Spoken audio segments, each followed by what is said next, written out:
ദൈവനാമത്തിന് മഹത്വമുണ്ടാകട്ടെ. ഇന്നത്തെ പ്രഭാത ധ്യാനത്തിനായി വിശുദ്ധ മത്തായിയുടെ സുവിശേഷം 26-ാം അധ്യായം 17 മുതൽ 29 വരെയുള്ള വേദവാക്യങ്ങൾ. ഇന്നത്തെ ചിന്താവിഷയം ജീവൻ നൽകുന്ന സ്നേഹം എന്നുള്ളതാണ്.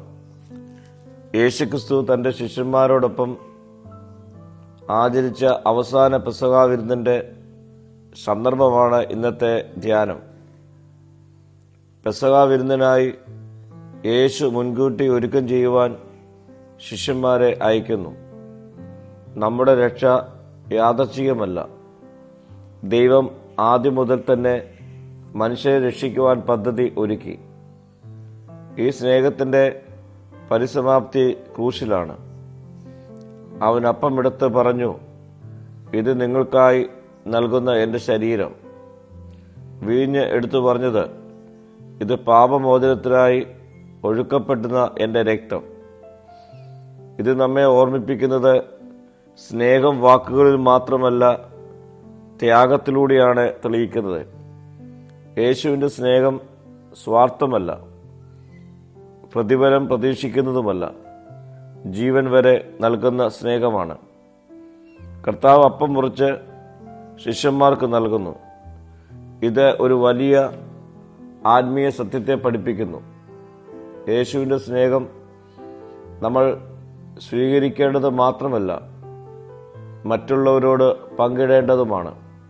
പ്രിയരെ, നമ്മുടെ സ്നേഹം മറ്റുള്ളവർക്ക് ജീവൻ നൽകുന്നതാണോ?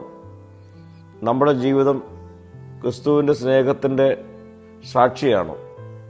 തുടർന്ന് യേശു പറയുന്നു, എൻ്റെ പിതാവിൻ്റെ രാജ്യത്തിൽ പുതുതായി കുടിക്കുന്ന ദിവസം വരെ ഞാൻ ഇനി മുന്തിരിവെള്ളം കുടിക്കുകയില്ല. ഇതൊരു പ്രത്യാശയുടെ വാഗ്ദാനമാണ്. ക്രിസ്തുവിൻ്റെ സ്നേഹം ഇപ്പോഴത്തെ ജീവിതത്തിലും നിത്യ ജീവിതങ്ങളിലും പ്രത്യാശ നൽകുന്ന സ്നേഹമാണ്.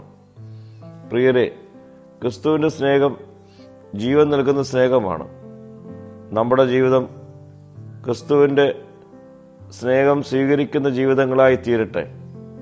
ആ സ്നേഹം മറ്റുള്ളവർക്കും പകർന്നു നൽകുന്ന ജീവിതങ്ങളായി നമുക്ക് ഈ നാളുകളിൽ സ്വയം രൂപപ്പെടാം. പ്രാർത്ഥിക്കാം. കർത്താവേ, നീ പകർന്നു നൽകിയ സ്നേഹത്തിൻ്റെ വക്താക്കളായി ഈ നാളുകളിൽ രൂപപ്പെടുവാൻ ഞങ്ങളെ ഇടയാക്കണമേ. മഹത്വം നീ എടുക്കണം. യേശുവിൻ്റെ നാമത്തിൽ തന്നെ. ആമീൻ.